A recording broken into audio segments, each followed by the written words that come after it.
Yeah, yeah. It's my favorite DJ, Crate Digger, Columbus's finest. Hope y'all enjoying it. Crate, always a pleasure.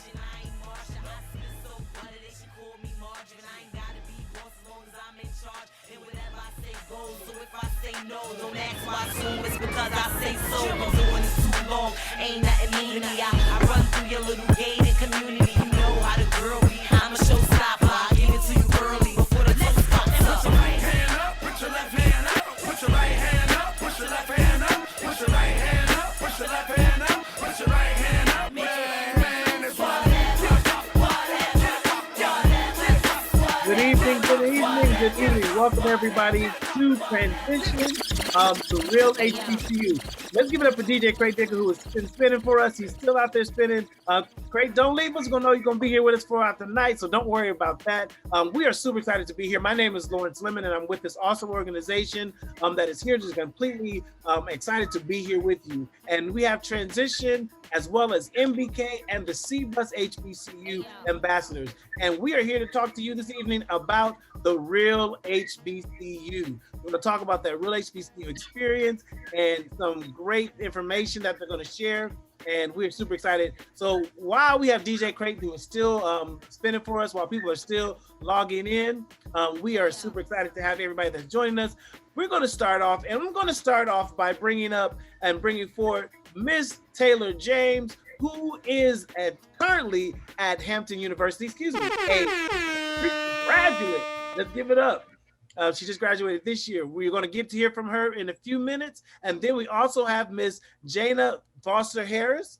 We're excited to have you here with us as well. She is at Livingston College, and so you get an opportunity to hear from her in just a few minutes. Because once again, I'm just here to kind of help in the element of hosting. The show is not about me, it's about these wonderful HBCU ambassadors. Though I am a proud graduate of the Kentucky State University, so I'm also an HBCU member as well. Once again, this is an open conversation to get the real information, to get the real answers to questions you may have. And they're going to be here. They're going to open to share. You are open to ask questions and be involved in this process and engage with us as well. So in the chat, if you have any questions that you may hear and something that may spark interest or a question you already know that you would like to ask, you write that in the chat and I will make sure that we will ask that question or very possibly spotlight you so you could ask the question as well. But at this time, we are going to turn it over. Who we're going to start with tonight?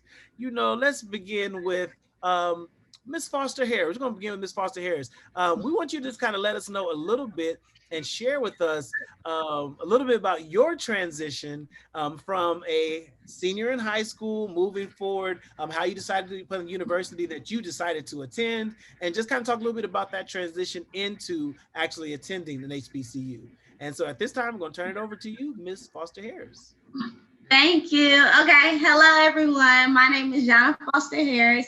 I am currently a rising junior at Livingstone College, which is in Salisbury, North Carolina, which is about 30 minutes away from Charlotte. So my transition from going from a senior in high school to a freshman in college, it was kind of difficult and kind of easy at the same time.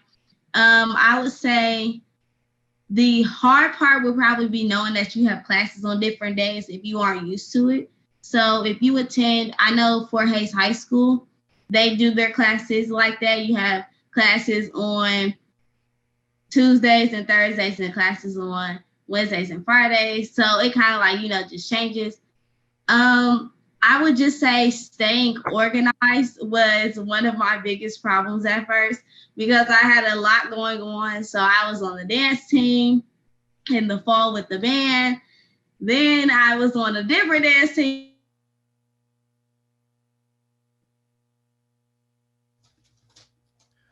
Oh man, we were so excited. We had a little bit of technical difficulties with you, Miss Foster Harris. So if you can still hear us, we can unfortunately hear you and kind of locked up a little bit. She was getting right on it, right? So we were excited about that. What we're going to switch over. We're going to bring up Miss James. So Miss Taylor James, you can kind of take over and tell us about your experience and your transition in deciding the school that you attended, and from your senior year in high school. Okay, hello everyone. My name is Taylor James. I attended Columbus Alternative High School and I went on to the illustrious Hampton University. Starting out back, 2017, I graduated high school. My two choices for HBCU immediately went to Howard and Hampton. I visited Howard and I just didn't like the vibe, like the tour there wasn't really for me. No events of the school is an amazing school. It just wasn't for me. And then I visited Hampton and I really just liked the ambience of the school. They made you feel at home and it was somewhere I felt like I could be for 4 years. My advice to anybody who's thinking about going out of state for college or anywhere really is to visit the school before you apply and go. Make sure it's somewhere you feel like you can be at home and you can be safe and secure. I looked at what I wanted to do there as far as my major and like the finances of it. And, I just fell in love with the school and I went. My freshman year of college, I wasn't really stressed out. I had fun. I lived my best life. I waited until like the end of my freshman year to start joining organizations because it's very important to set a good foundation during your freshman year as far as GPA and getting sturdy, because my advice now is if you mess up your freshman year with your GPA, it's really hard to, come back up from that. It's not impossible, but it is kind of tricky. So I guess that's all I kind of have to say for now. Thank you so much. We're going to bring back Ms. Jana. You came back in, so we're glad to have you back. We wanted to kind of give you a second to finish what you were talking about. I know you were saying that you started off in a dance team in the fall and then switched to a dance team in the spring. You were kind of going along that route. Yeah, I'm sorry. I don't know what happened with my connection. So it was just kind of hard, keeping myself organized with classes and everything. So my suggestion would be getting a yearly calendar. And then getting like a dry erase calendar for the month. So when you write down all of your classes that you will have, all your assignments you will have for the whole semester, writing them down on that yearly calendar. So when you flip it, you already know, okay, I have this assignment that needs to be done this month. And then you can write it on, your dry erase calendar, anything that may come up, you can also add it to that.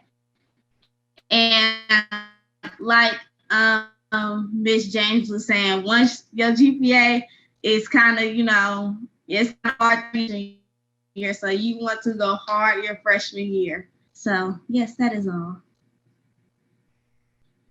Thank you very much. I love how you say, yes, that is all. So what we're going to do right now, we have several of our students on that are part of the transition team. So we're asking all of our transition students out there, we want you guys to be a part of this conversation. So we ask that you do turn on your cameras and then prepare one question. These guys have been working and really developing their not only leadership skills, but some direction for their future. And so we want to make sure that they, one, know that they are a part and feel welcome. And so we want you guys at least come up with one question, and we're going to bring you guys to the screen in just a few minutes. But both of our young ladies on here this tonight, you talked about, the freshman year and the importance of that freshman year. Kind of just tell us a little bit and give us the real, all right, so we've all have attended HBCUs. So give us the real story about your freshman year experience, because for those of us who know, attending HBCU is like none other experience in life. And so we want to hear from you. And honestly, our goal is to be as transparent and honest with our students. So Taylor, we're going to let you kick it off and talk to us about your freshman year. Just give us your freshman year experience. The good, the bad, the ugly. All right, all of it. Okay, so Hampton is in Virginia, which is like an 8 or 9 hour drive from Ohio or Columbus. And being independent, it has its pros and its cons. Hampton does have a curfew. So what their curfew is 11:30, I believe, Sunday through Thursday, and then 1 a.m. from Friday and Saturday. And that curfew is set in for about 6 weeks from like the start of the semester. So it wasn't terribly hard to get used to because, I didn't really have like a curfew here because like I wasn't allowed to go out. But it definitely was it was fun, like the going out, meeting new people, experiencing new things. As for my academics, if in high school that you weren't really strong, like it took you a lot to settle down and get it together as far as like, getting good grades and studying, you're not going to go to college and automatically be like, oh, I'm just going to, go out tonight and have a test tomorrow and not study for it. It doesn't work like that. For me, like I've always been really good at, studying and retaining information. So that wasn't really my weakness. See the good, the bad. The food was not, and I see you laughing, I'm not gonna lie, the food was not it. So getting used to not being able to, cook some homemade meals was kind of hard. The cafeteria did have its pros and cons. We did have fried chicken Wednesdays, but that does get old. So getting adjusted to that. Financially being on my own was I worked really hard during the summer to save up for my 2 semesters that I could not work. And honestly, I was very stupid with my money my freshman year. Do not get credit cards if you're not good with your money. Set budgets, be responsible, because you don't want to look up during homecoming time, you don't have any money to go out with your friends. So financially was kind of hard. Set time for yourself so you can look into being financially, spiritually, socially, emotionally all together. Because if you don't have those like leaves, I call them the leaves together, then you're not going to be able to form the way that you're not going to be able to succeed. My first homecoming was pretty fun. Let's see, homecoming game. Sorry, it just was so long ago. I can't really, really think right now. Make sure you extend your social bubble. You don't really go to college and get clicked up, because that's where I kind of messed up at first. I did like stay in my own little social bubble. Because when you like speak to other people and get to know other people, that's a large part of college. You get to learn different experiences. You get to learn other people, and that will set you up for success, because that's how you build connections, and you get job offers, you get business ideas. So freshman year, have fun, be safe, and be smart. That's kind of all I have right now. No, that was good. You did a great job with that. I love it. You gave us a really good synopsis of everything. All right, so we're going to bring up and Jada. And am I saying your name correctly? I keep feel like bad when I feel like I'm not saying it correctly. Is it Jada? It's Yana, and you're fine. Yana. Okay, Yana, I'm sorry. So Yana, I'm sorry. I knew it wasn't saying it right. Yana, it's your opportunity. You tell us about your experience. My experience is kind of really just piggyback off of Taylor. When I got to college, I really, of course, I was on the dance teams and everything else, but other than that, I'm a homebody, so staying in my room and not really going out is perfectly fine with me. But I realized that I had to stop doing that. It's okay to do that, of course, to have time for yourself. Stay in your room sometimes, but sometimes you have to go out. You have to get your mind off of, having a bunch of schoolwork and everything else. So sometimes it's good to go out. And kind of what Taylor was saying, also being smart with your money. I had to discipline myself when it came to money and everything, because I was that person, if I want something, I'm going to go get it right then and there. And it might not even be a priority. It's going to be, I want it, I'm just going to go get it. But in college, you really have to be like, okay, I really don't need that right now. So let me just hold off and wait. Homecoming. My homecoming is always different just because I'm on the band. So we had practice until we would have practice till 12 o'clock at night, practicing for the homecoming show. My friends, they going out to the parties. Meanwhile, I'm at practice. They getting back. I'm just showered and just get into bed because homecoming is just such a big deal. You have alumni coming back. It is just so my homecoming is always a different experience. So, but I think I only really went out that Saturday after the game, but by then you just tired of having practice and everything else. So, yes, I'll just suggest, just getting out your shell, do things that you probably wouldn't see yourself doing, positive things that you wouldn't see yourself doing. Just have fun. That's what college is about. It's about for you to have fun, but to also handle your business at the same time. Thank you both. I appreciate that. I love how you said handling your business at the same time. It's very important that you do have that, hit that balance. Both of you spoke on that. So really quick, I wanted to span the audience and see, does anyone have any questions? Like I said, we have several of our students out there. Does anybody have a question that they would like to ask based off of something you may have heard or something that you may have already had in your mind? Once again, we do ask that all of our transition students, if you can turn on your camera so you can be present, and we want to see your wonderful faces as well. And so it's not me just asking questions. But as we wait to see the questions and see the cameras come on, you both talked about money, you both talked about the credit card situation.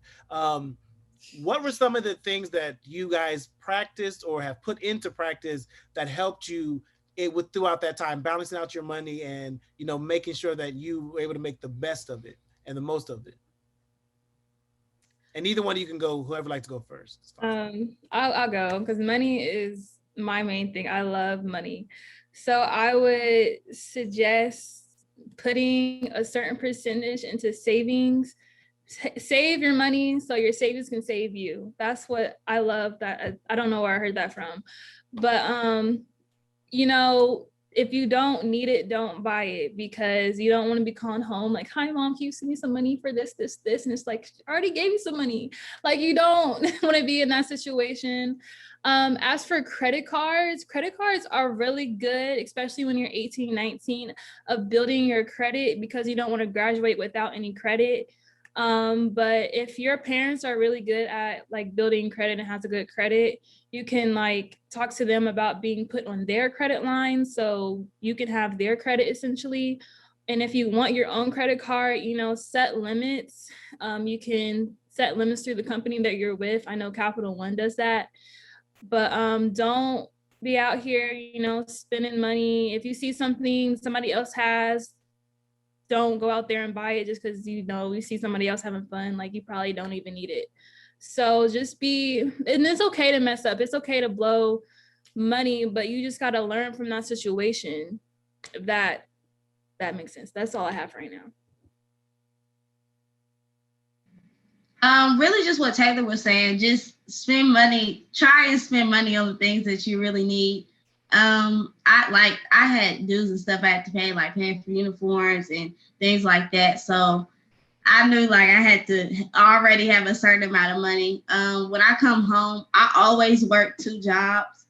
But that's just me. I've always just been somebody that just always worked because I just love money. So I love to just, especially you also want to have emergency money too. So when I go down to school, I always have any type of emergency money. It's going to have to be at least $50 to $100 because at least since I'm so far away from school, from home, I should say, my drive is a 6.5 hour drive. So it only takes me about one time to fill up my gas tank.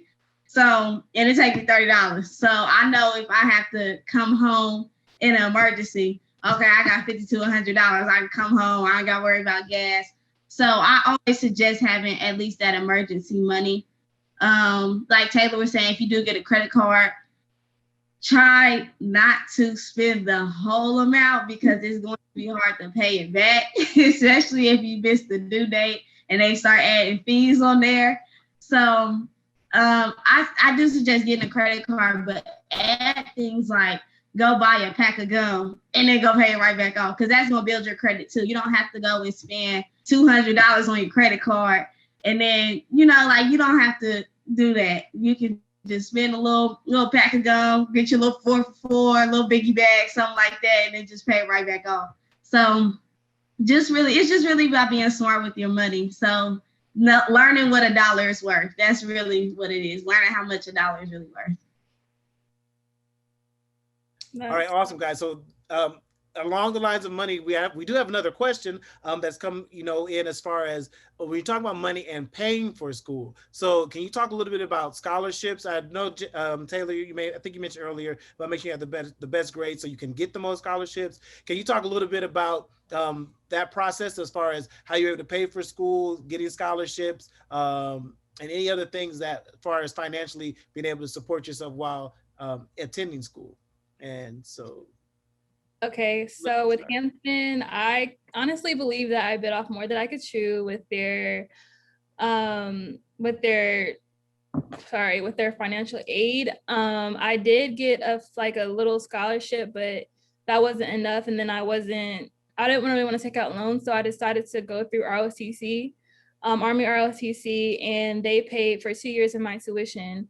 So I would say, please be reasonable. If your parents are saying that they're not going to pay for your tuition, they are not going to pay for your tuition. So look into different scholarships. I don't know if Navient is still in effect with Columbus City Schools, but I know my counselor had us go on there, and then I applied for every single scholarship that you can find, big or small, $500 to $1,000. It might not seem like much, but they add up. So definitely apply to every single scholarship, even if you don't think that you can, you don't have the best GPA, you probably have 2.7, 2.5. If you have a high ACT score and you show promise, and you talk to people of that organization, they are more than likely willing to, listen to your story and give you money for that. I also, like Jana was saying, I was working 2 jobs in the summer, and that it gets very tiring trying to afford your own education. In the way that tuition is going up right now, you're going to have no other way of really going to school unless it's on an athletic or academic scholarship. So know your strong points and focus on those. Awesome. Thank you so much for that. And Yana, we'll definitely give you the opportunity to answer that question if you have that question and answer to add to that. So you have something you would like to add to that. So we bring Yana up at this time. Really what Taylor was saying, just apply to any and all scholarships. I know it's going to get a little tiring, but those small scholarships definitely add up. So I had to take out a lot of loans, but then I have also a lot of scholarships, and the good thing about it is I get a refund check. Well, it kind of just depends. So it makes me feel like they paid me to go to school. But you don't want to be in a situation where a lot of people have to pay off a lot of student loans. So please apply to any and all scholarships. Do a lot of networking, because a lot of people will give you money so that you can go to school. So that's really my 2 cents. All right. Yes. Thank you. So we do have a couple questions that come in as well. So I'm going to keep you both up for these questions, and Yana will let you go first, and then Taylor, you can answer next. What was the hardest class you guys took your freshman year? My hardest class I took my freshman year would have had to be my science class. And I only say that because I don't like science. I don't understand. When it comes to chemicals and all that other stuff, that just don't work well with me. I can do good in math, but I think the science class was just very difficult.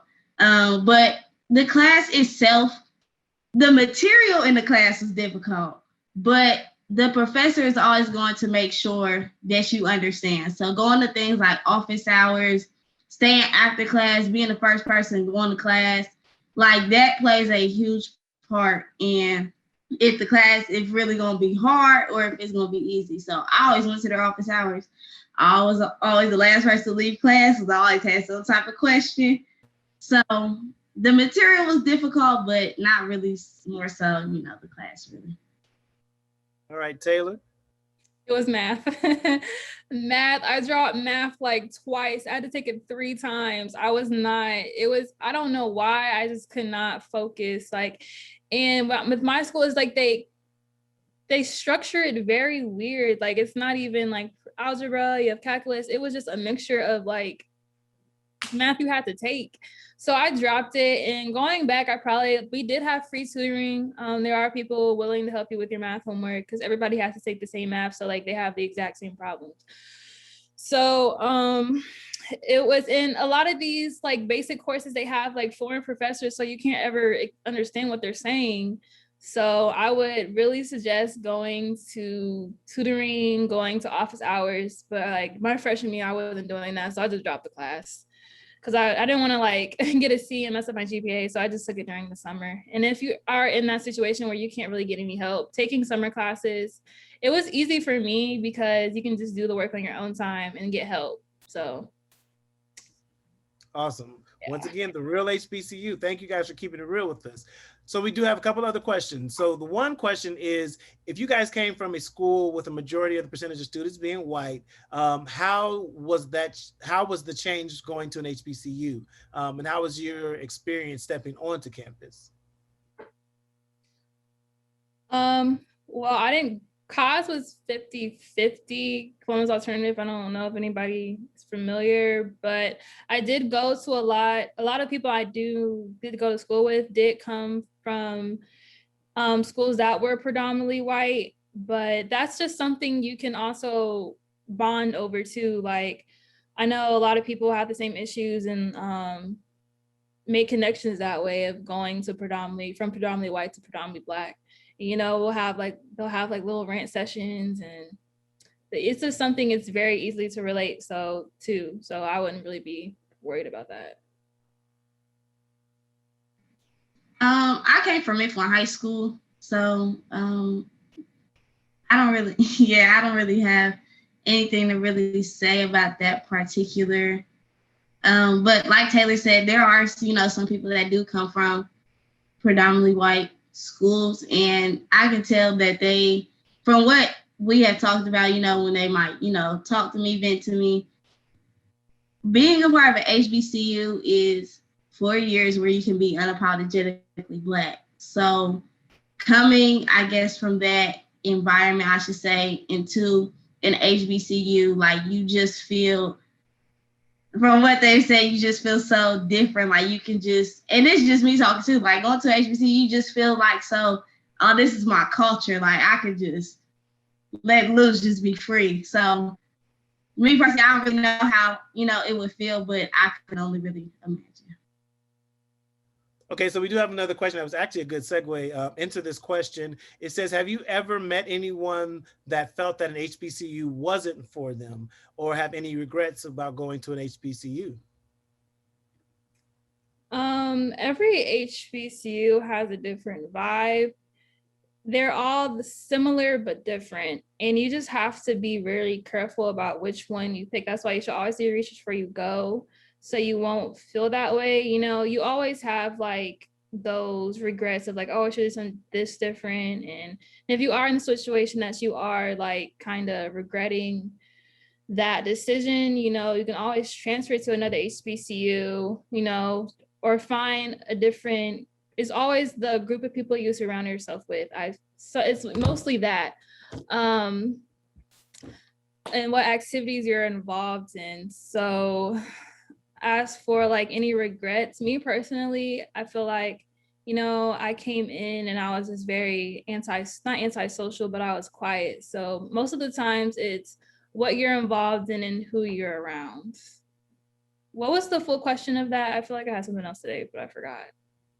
So have you met anyone that felt the HBCU wasn't for them or have any regrets? So I think you did answer it. Okay. I mean, you did answer, excuse me, not kinda, sorry. You answered both parts. Okay. Yana?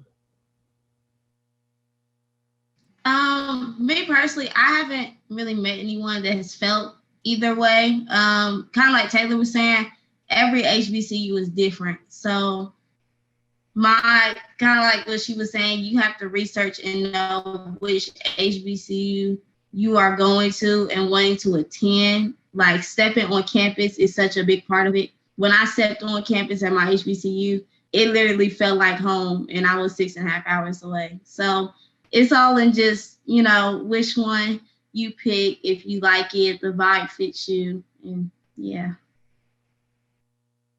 All right, guys. So we are here. We're at the close. We do have one question because it is 6:30. Like I told you guys, these moments, these sessions go quickly. But we do have one question that we do want to ask, and it's coming from one of our students and saying, what would you say about going into school with an undecided as your major? If you don't know exactly what you're going to major in, what do you say about? There's nothing wrong about going undecided. Just do not waste your time and your money taking these little courses that you do not need.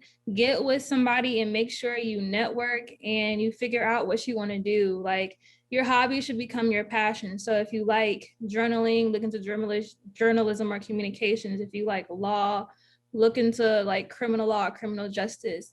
Me personally, I was a criminal justice major going in, and I'm not gonna lie, I just told people I wanted to be a lawyer so they could just stop asking me, because I didn't know what I wanted to do either, but it was somewhere in that area, so I stuck with it, and then I came out a cybersecurity major. So you're never gonna like know what you want to do unless you network and make connections with people.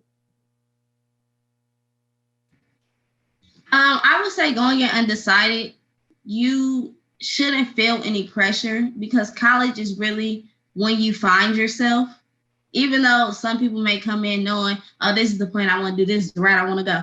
You honestly really never know where your head might lead you. So college is really a time for you to find yourself. So you may go in undecided, and then a year later after you're in the school, you're like, oh man, I met someone that did this and it seemed really cool, something I really want to do.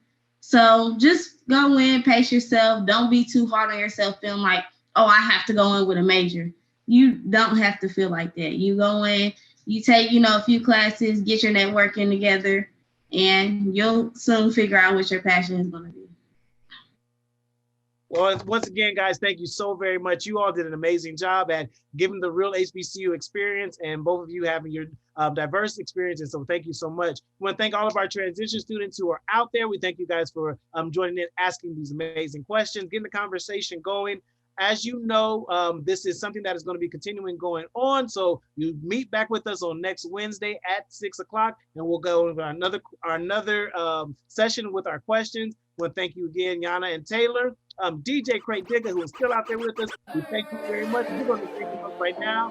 I'll be saying thank you to you guys. So thank you guys for being here with us, and have a great night. Here you go, Craig. I ain't gonna like it. I be getting to the money. Everybody, man. Think I'm getting too much money. Everybody, man. I be getting to the money. Everybody, man. Think I'm getting too much money. Everybody, man. Same old from the block. Same old from the trap. Everybody hated on her, then he bounced right back.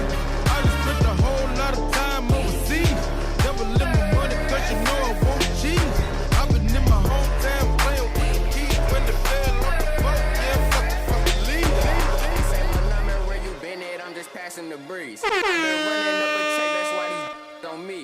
I've been cooling, laying low, but I'm not taking the seat. But just know it, back in this time I won't leave. I've been running, gotta check me your back. I got hundreds on my neck and I got shoes on my. Said I'm going broke while I just take it and laugh. I be speeding in that foreign with 5-0 on my. But I'm that, I won't never change. Rubbing off the